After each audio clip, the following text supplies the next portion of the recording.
pray câu thấu lo cu mừng nay ti chu bờ thu ở mi cầu rọc tôi chớ lan đi đàn cầu kia tôi cruy chẳng bị cô tô pray lấy tôi ở mi tơ lời hò tiếp ghê ghê nạp đắp bó lời dốt ní chẳng bị lại.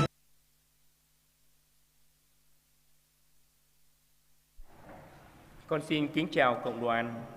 Kính thưa cộng đoàn, trong giờ kính Đức Mẹ chiều thứ Bảy hôm nay, con mời cộng đoàn chúng ta cùng dừng lại chiêm ngắm khuôn mặt Đức Maria, nữ vương của lòng xót thương, để cùng với mẹ chúng ta dâng lời ca khen Thiên Chúa vì biết bao kỳ công Chúa đã làm trên cuộc đời của mẹ, để mẹ bày tỏ lòng thương xót đến đoàn con cái nơi trần gian.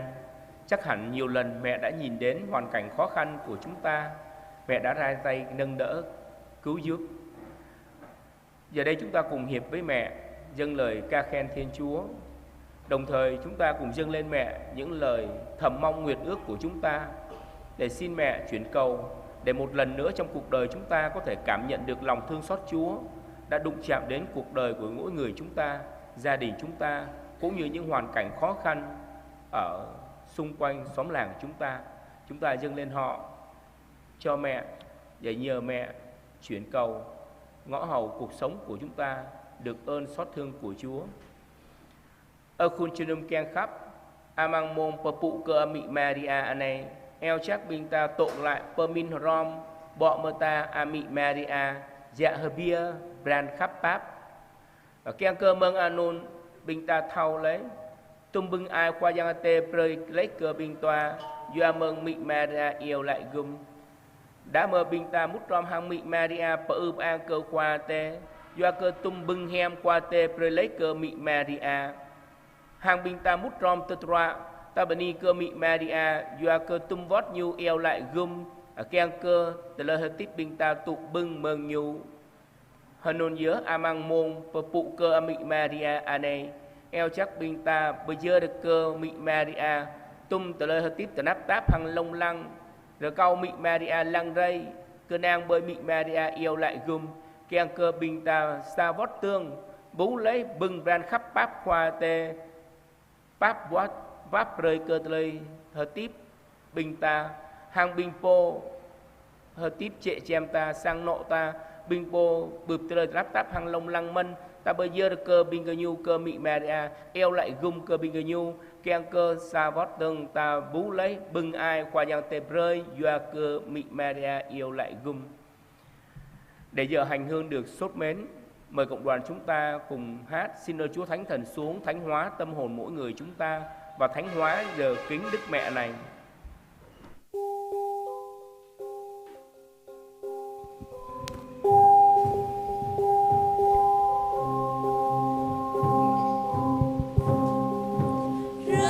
Rơi rơi ở Chúa ở tề, rơi rơi rơi ở Chúa Kitô, rơi bập lì brau rong lon tơ đa, rơi bập lì brau ran Chúa vì mời, rơi bờ tàu rơi mời tàu gran thao cô bậc lai thao Giêsu Kitô qua mời lạy thần kính của Đức Chúa Trời, lạy thần kính của chính ngôi lời, xin Ngài hãy đến cạnh tân trần gian, xin Ngài hãy đến cạnh tân lòng con. Lạy Chúa, Chúa có lòng thương xót vô biên, chúng con nài xin Chúa cho chúng con luôn biết cùng với Đức Trinh Nữ ca tụng lòng thương xót Chúa và vui hưởng sự che chở của mẹ. Đấng chúng con tuyên xưng là nữ vương, khoan dung với kẻ có tội và thương xót người nghèo khổ. Chúng con cầu xin nhờ Đức Kitô Chúa chúng con.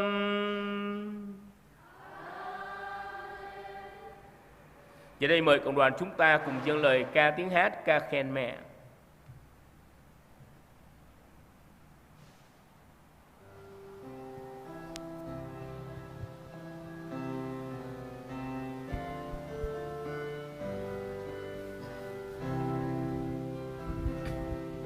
Nhìn lên ánh mẹ, tay bồng Giêsu, con như chờ thấy một trời yêu thương, bao la hạnh phúc, vực sâu khoan dung, nơi ánh mắt mẹ từ nhân biết tha.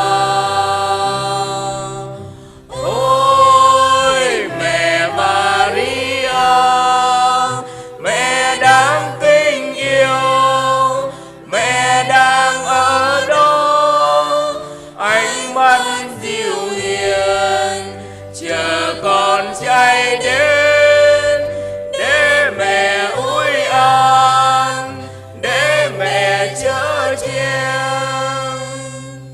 Nhìn lên ánh mẹ, mẹ hằng cứu chúng, như nghe mẹ nói, mẹ là mẹ con, sao con chẳng nhớ, dù con ra sao mẹ vẫn yêu con, mẹ sẽ cứu con.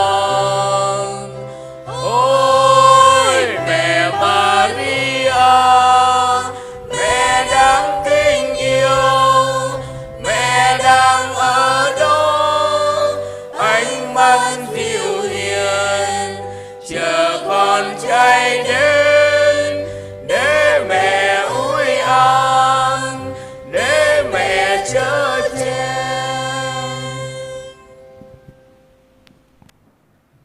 Mời cộng đoàn chúng ta cùng lắng nghe tin mừng theo Thánh Luca. Hồi ấy bà Maria vội vã lên đường đến miền núi vào một thành thuộc chi tộc Juda. Bà vào nhà ông Giacaria và chào hỏi bà Elizabeth. Bà Elizabeth vừa nghe tiếng bà Maria chào thì đứa con trong bụng nhảy lên, và bà được tràn đầy Thánh Thần, liền kêu lớn tiếng và nói rằng: em được chúc phúc hơn mọi người phụ nữ, và người con em đang cưu mang cũng được chúc phúc. Bởi đâu tôi được thân mẫu Chúa tôi đến với tôi thế này. Vì này đây, tai tôi vừa nghe tiếng em chào, thì đứa con trong bụng đã nhảy lên vui sướng. Em thật có phúc, vì đã tin rằng Chúa sẽ thực hiện những gì người đã nói với em. Xin kính mời cộng đoàn ngồi.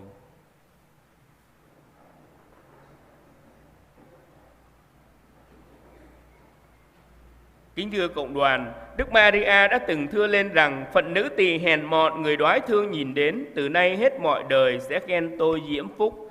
Đó là lời ca khen của Đức Trinh Nữ Maria khi cảm nghiệm được lòng thương xót Chúa đã dành cho mẹ, không phải bởi vì mẹ xứng đáng, nhưng bởi vì Thiên Chúa là đấng hay thương xót những con người bé mọn, những con người đau khổ, hằng cậy trông nơi Ngài.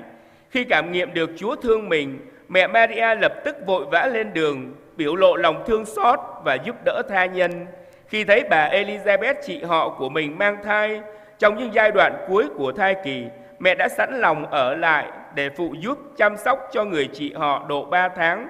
Trong sứ vụ loan báo tin mừng cùng với Đức Giêsu, thấy gia chủ của đôi tân hôn tại Cana sắp phải đối diện với tình cảnh hết rượu, sắp phải đối diện với những buồn phiền và những lời gièm pha, lập tức mẹ đã chạy đến với Chúa Giêsu, đấng là hiện thân của lòng thương xót Chúa nơi trần gian, ngỏ lời để Ngài biểu lộ lòng thương xót ấy cho gia chủ. Đứng dưới chân thập giá, mẹ Maria kinh nghiệm về lòng thương xót Đức Chúa trước những khổ hình mà con mẹ đã phải chịu. Mẹ đã kinh nghiệm được nỗi đau xót cả về thể xác, tinh thần lẫn đức tin. Mẹ xót thương con mình trong tình cảnh đau khổ, vẫn biểu lộ lòng thương xót dành cho mẹ, cho các môn đệ và cho nhân loại tội lỗi. Vì thế, mẹ Maria đã tiếp nối lòng thương xót Chúa Giêsu trao phó cho mẹ, Chính vì thế, khi đã về trời, thấy những nỗi đau khổ của con cái nơi trần gian, mẹ Maria luôn ra tay cứu giúp, đặc biệt những người bé mọn hàng tựa nương nơi mẹ. Ở những vùng đất xa xôi hẻo lánh, nghèo nàn, với đủ thứ khó khăn luôn được mẹ ưu ái xót thương. Một làng Fatima xa xôi nơi đất nước Bồ Đào Nha, một lộ Đức thuộc miền núi nơi dân nghèo sinh sống của nước Pháp, hay trong tình cảnh khốn khổ, chạy bom đạn loạt lạt ở tình cảnh bất hại ở La Vang, đều biểu lộ lòng thương xót của mẹ dành cho con cái. Lạy mẹ Maria, lòng thương xót của mẹ đã đụng chạm đến nhiều người trong chúng con lại xin mẹ biểu lộ lòng thương xót của Chúa qua việc chuyển cầu cùng Chúa cho chúng con, những người đang ở trong tình cảnh gặp khó khăn thử thách. Vẫn còn nhiều người ở trong tình cảnh khốn đốn, đang cậy nhờ mẹ chuyển cầu thay nguyện giúp. Chúng con nài xin mẹ trợ giúp chúng con trên hành trình theo Chúa, cũng biết học theo mẫu gương của mẹ, trung thành theo Chúa đến cùng, và có thể nhận ra được lòng thương xót của Chúa vẫn đoái nhìn đến cuộc đời mỗi người chúng con.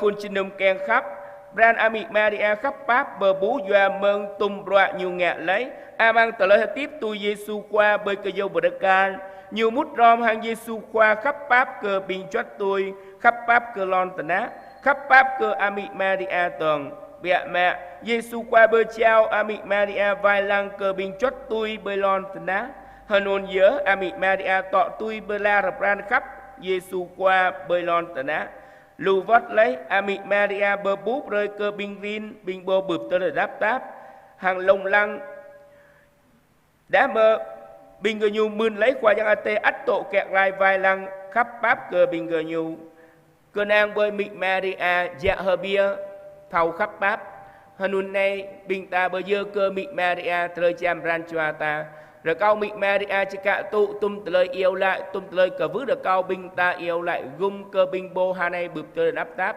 hàng binh ta bơ dơ tum lời đáp táp hàng lồng lăng binh ta cơ Ami Maria mình keng cơ amang lời tiếp binh ta thâu la tui Ami Maria má tổ amang lời đáp táp hàng lồng lăng ắt tổ thâu đạo gứt cơ bran khắp qua giang tê cơ binh ta keng cơ chiang hơ mang bơ ghi cơ tí binh ta tôi mút rom hàng Ami Maria bờ tươi bờ tạ mơ ác long la bơi sang ama ate mình.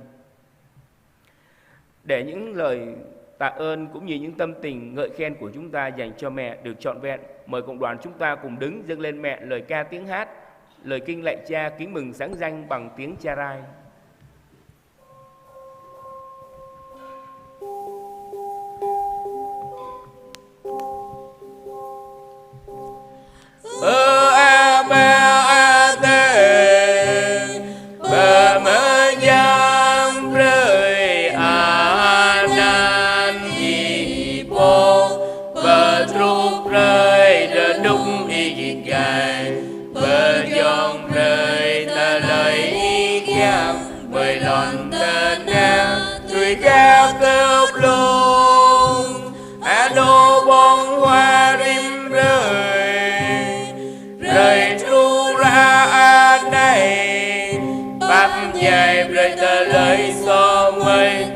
mời bạc mời mất cơ bình bồ gió hàng mời năm lùi mời rơ bù măng tơ lời lùng sông bậc lại mời vầng giang san hốc mơ ác bê im Maria và thờ bưng em qua thế tổ tôm in bơ vu bơ đi cơ in mang bình đa bờ nề hàng bờ đi cơ Giêsu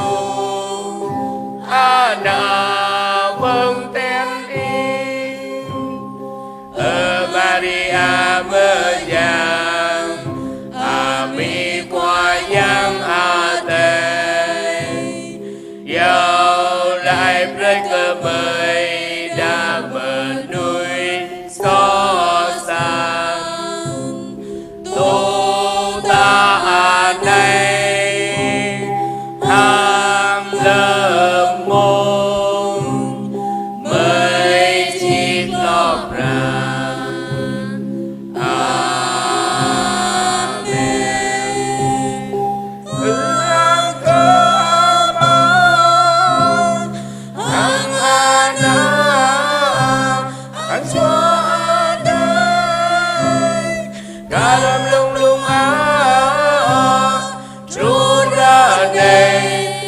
rờ nục rờ đoa long la.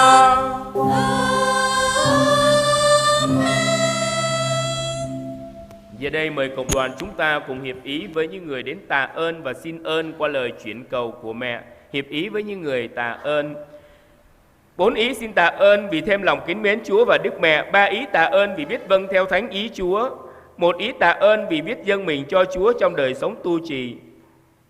4 ý tạ ơn vì chịu bỏ tội lỗi và tính hư nết xấu. 1 ý tạ ơn vì ăn năn trở về cùng Chúa. 1 ý tạ ơn vì bền đỗ đến cùng. 7 ý tạ ơn vì đi đường được bình an. 7 ý tạ ơn vì có công ăn việc làm. 1 ý tạ ơn vì mau trả hết nợ. 4 ý tạ ơn vì gia đình sum họp hòa thuận thương yêu nhau. 4 ý tạ ơn vì gia đình bình an. 4 ý tạ ơn vì được như ý nguyện. 4 ý tạ ơn vì con cái ngoan ngoãn học hành tấn tới. 6 ý tạ ơn vì khỏi ốm đau bệnh tật. 2 ý tạ ơn vì biết cầu cho các linh hồn. 3 ý tạ ơn vì thánh hóa bản thân, cải thiện đời sống. 2 ý tạ ơn vì được cứu giúp trong cơn gian nan khốn khó. 3 ý tạ ơn vì được bình an trong tâm hồn và trong cuộc sống. 1 ý tạ ơn vì sinh nở bình an. 2 ý tạ ơn vì có con cái. Và những lời tạ ơn mà mỗi người trong cộng đoàn chúng ta muốn dâng lên mẹ. Hiệp cùng mẹ Thiên Chúa, chúng con xin tạ ơn Cha. Chúng con xin tạ ơn Cha. Hôm nay mình ta mút rom hàng bình bồ bần đi bưng doa cơ mị Maria yêu lại gùm. Toa cho bần đi bưng doa cơ bơ thìm ran khắp qua giang ate hàng mị Maria. Toa cho bần đi bưng doa cơ thao mực hép qua giang ate. Reme cho bần đi bưng doa cơ nao amang chelan rờ núc rờ noa. Toa cho bần đi bưng doa cơ mau bọa mạ. Sa cho bần đi bưng doa cơ tui mạc lại nữ arang đom. Sa cho bần đi bưng doa cơ sang anọ bơ góp thao mút rom keng khắp. Toa cho bần đi bưng doa cơ sang anọ rờ núc rờ noa. Sa cho bần đi bưng doa cơ anak sang ram đi tui bập long chinh trố.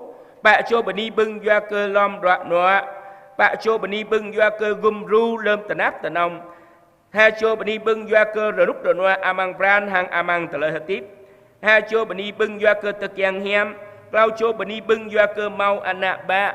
Hàng tum tờ lời bần đi bưng bình ta kiang bơ dơ cơ mị Maria. Hà này bình ta mút rom hàng mị Maria. Bần đi hết cơ khoa giang à têm. Hiệp cùng mẹ Thiên Chúa, chúng con xin tạ ơn Cha. Chúng con xin tạ ơn Cha. Giờ đây mời cộng đoàn chúng ta cùng hiệp ý với những người đến xin ơn qua lời chuyển cầu của mẹ. 7 ý xin thêm lòng kính mến Chúa và Đức Mẹ. 6 ý xin biết vâng theo thánh ý Chúa. 2 ý xin biết dâng mình cho Chúa trong đời sống tu trì. 15 ý xin chịu bỏ tội lỗi và tính hư nết xấu. 5 ý xin ăn năn trở về cùng Chúa. 8 ý xin bền đỗ đến cùng. 13 ý xin đi đường được bình an. 11 ý xin có công ăn việc làm. 7 ý xin mau trả hết nợ. 5 ý xin đòi được nợ. 20 ý xin gia đình sum họp hòa thuận thương yêu nhau. 19 ý xin gia đình được bình an. 10 ý xin được như ước nguyện. 15 ý xin con cái ngoan ngoãn học hành tấn tới. 3 ý xin tìm được người thân. 12 ý xin khỏi ốm đau bệnh tật. 10 ý xin được ơn chết lành. 9 ý xin cầu cho các linh hồn. 7 ý xin thánh hóa bản thân, cải thiện đời sống. 8 ý xin cứu giúp trong cơn gian nan khốn khó. 7 ý xin bình an trong tâm hồn và trong cuộc sống. 1 ý xin sinh nở bình an. 2 ý xin có con cái. 3 ý xin tìm thấy của cải. Và những lời xin ơn mà mỗi người trong cộng đoàn chúng ta muốn dâng lên mẹ chuyển cầu. Giờ đây chúng ta cùng hiệp ý dâng lên mẹ. Nhờ lời Đức Mẹ chuyển cầu, xin Chúa nhận lời chúng con. Xin Chúa nhận lời chúng con. Hôm nay bình ta mút rom hàng bình bô rồi cầu bừng. Hợp lúc lau chô được cầu bừng bư thìm đàn khắp qua giang ate hàng mị Maria. Hợp lúc bạ chô được cầu bừng thao mực hép qua giang ate. Hợp lúc mẹ chô được cầu bừng thao lui tới xó hàng cờ núi sát ram.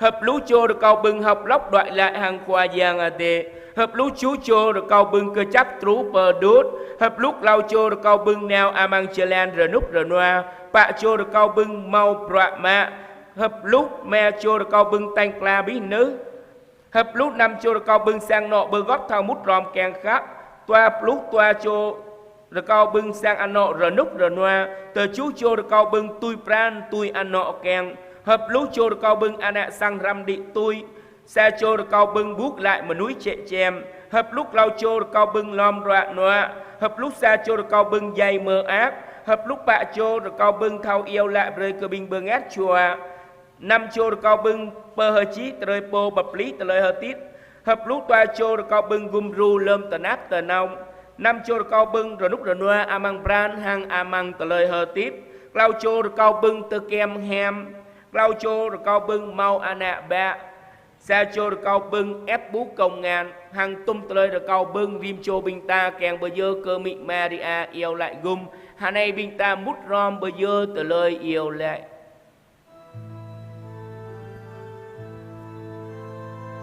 Nhờ lời Đức Mẹ chuyên cầu xin Chúa nhận lời chúng con. Xin Chúa nhận lời chúng con.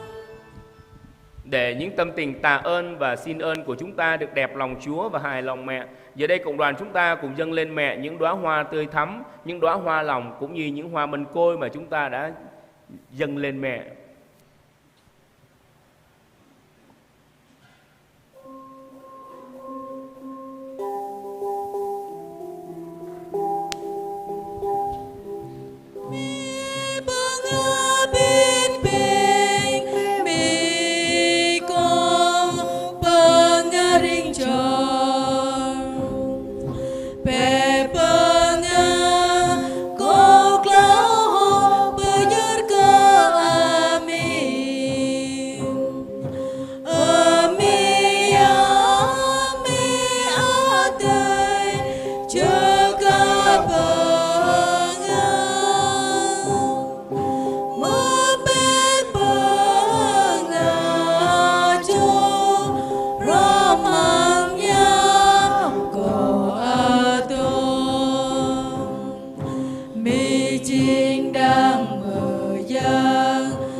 Kế đây mời cộng đoàn chúng ta cùng quỳ gối đọc kinh tuần Cửu Nhật kính Đức Mẹ.